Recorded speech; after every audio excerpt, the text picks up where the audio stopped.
Assalamualaikum warahmatullahi wabarakatuh. Perkenalkan, nama saya Anthony Charles, mahasiswa Fakultas Hukum Universitas Wijaya Kusuma Purwokerto. Di sini saya akan mempresentasikan mengenai topik ketidaksetaraan gender dengan judul Gerakan Baru Generasi Muda dalam mengatasi ketidaksetaraan gender di lingkungan perusahaan. Di kalangan generasi muda saat ini, khususnya di lingkungan perusahaan, banyak sekali dipertanyakan mengapa pemimpin perusahaan selalu mendominasi laki-laki. Ya, minimnya perempuan dalam tubuh kekuasaan sebagai seorang pemimpin. Dalam pengisian setiap divisi dalam perusahaan pun juga lebih didominasi oleh kalangan laki-laki sebagai koordinator setiap divisi. Ya, meskipun ya semuanya tidak seperti itu, tetapi hampir tercermin dalam setiap posisi di perusahaan. Ya, secara umumnya itu perempuan di dalam kantor banyak yang diidentikan dengan peran sebagai sekretaris ataupun bendahara, ya, yang biasa disebut bagian keuangan.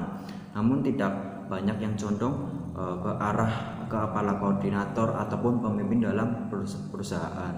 Nah, hal ini jelas sekali bahwa perempuan di dalam sebuah keluarga, bahwasanya tugas perempuan itu hanya dalam ranah mengurus keuangan saja, dan dalam tatanan rumah tangga saja. Ya, sebenarnya posisi perempuan itu sebagai seorang pemimpin untuk saat ini, apalagi di lingkup suatu perusahaan, ya, bukan hanya dipergunakan oleh kalangan laki-laki saja. Ya, bahkan sekarang posisi sebagai seorang pemimpin pun sudah terbuka lebar bagi kalangan perempuan. Setiap orang tentunya memiliki hak dan keinginan untuk diperlakukan secara adil dalam kehidupan sehari-harinya. Ya, meskipun dalam suatu kehidupan akan banyak sekali perbedaan. Nah, apa sih perbedaan demikian? Perbedaan demikian merupakan salah satu aspek yang penting agar dapat saling melengkapi dan menutupi kekurangan. Jadi masih banyak orang yang menggunakan perbedaan tersebut sebagai sesuatu bentuk kekurangan. Ya, masyarakat cenderung melakukan diskriminasi terhadap kalangan tertentu dan minoritas. Salah satu contoh yang lain sering terjadi adalah diskriminasi terhadap perempuan, karena perempuan yang sering dianggap tidak setara dalam bidang pekerjaan, di mana perempuan itu terkadang dinilai tidak sesuai jika dijadikan seorang pemimpin.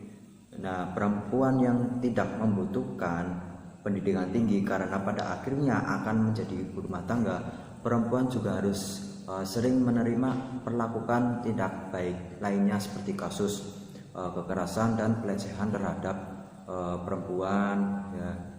Terus bahkan tidak jarang perempuan ikut terlibat dalam masalah hukum dan diskriminasi di lingkungan kerja, dan kalangan perempuan pun terkadang diberikan pekerjaan tidak sesuai dengan kemampuan di lingkungan pekerjaannya. Penyebab terjadinya ketidaksetaraan gender di lingkungan perusahaan.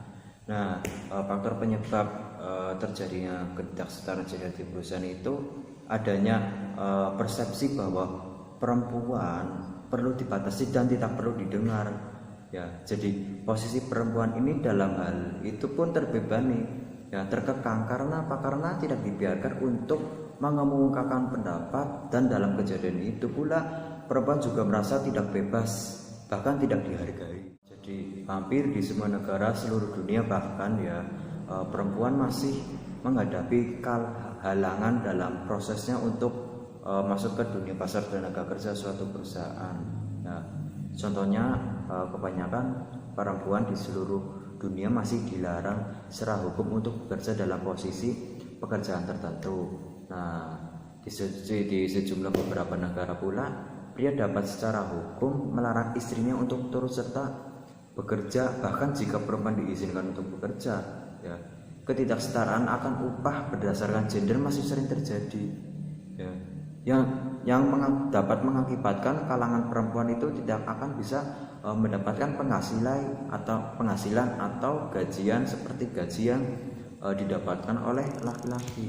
Ya. Dari sebuah permasalahan itu, lantas bagaimana sih teman-teman bentuk keadilan dan kesetaraan gender yang dapat dilakukan di dalam suatu perusahaan, ya, dan bagaimana caranya sih cara mengatasi adanya ketidakadilan gender gitu, ya.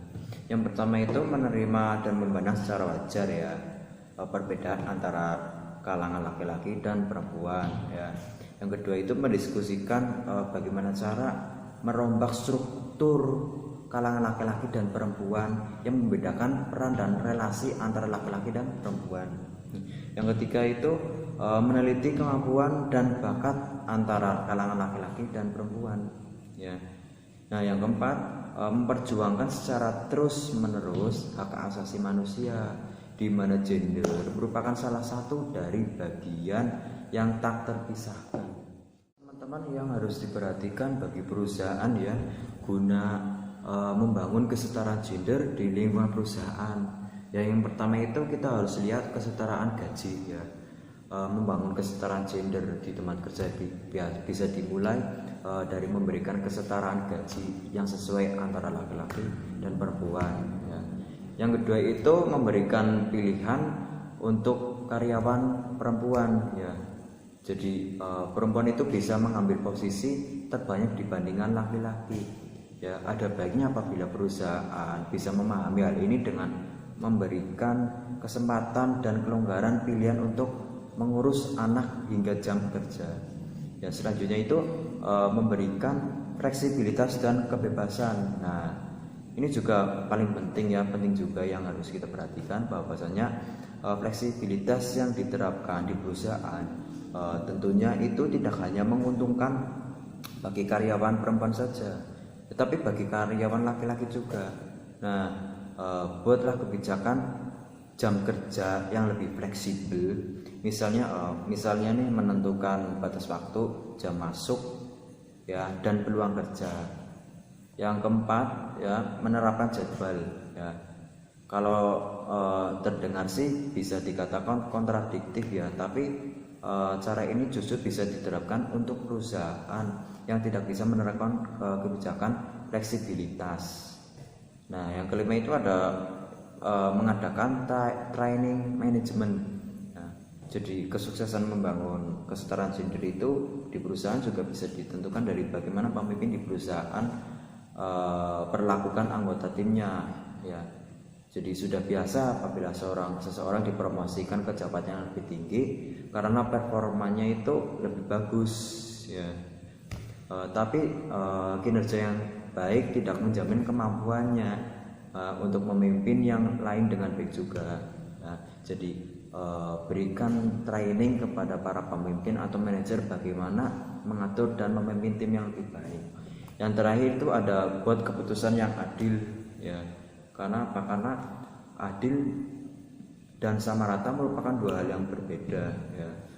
Manajer seringkali merasa sudah memperlakukan secara adil meskipun nyatanya ada keputusan yang dibuat jauh dari kata adil. Misalnya nih, ketika ada seseorang meminta izin untuk bekerja dari rumah karena ada hal yang penting dilakukan, harus diurus, jangan buru-buru menolak alasannya. Karena apa? Karena pertimbangkanlah dulu setiap permintaan berdasarkan fakta dan situasi. Saya mengenai topik ketidaksetaraan gender ya. Berikut saya akan menyimpulkan dari bahan materi yang sudah saya presentasikan bahwasannya faktor ketidaksetaraan gender selain di bidang pendidikan masih di bidang lain ya, termasuk bidang pekerjaan pula. Hal ini dikarenakan juga seperti yang saya bilang tadi, bahwa perempuan perlu dibatasi dan tidak perlu didengar, sehingga perempuan dalam hal ini pun terbebani, terkekang juga ya, karena tidak dibiarkan untuk mengemukakan pendapat. Nah, dan perempuan juga merasa tidak bebas ya, dan merasa tidak dihargai. Terus agar bisa menurunkan ketidaksetaraan di bidang pekerjaan, terutama di suatu perusahaan ya, terutama bisa kita perhatikan juga gimana sih caranya agar suatu perusahaan itu bisa mengimbangi kaum perempuan dan kaum laki-laki.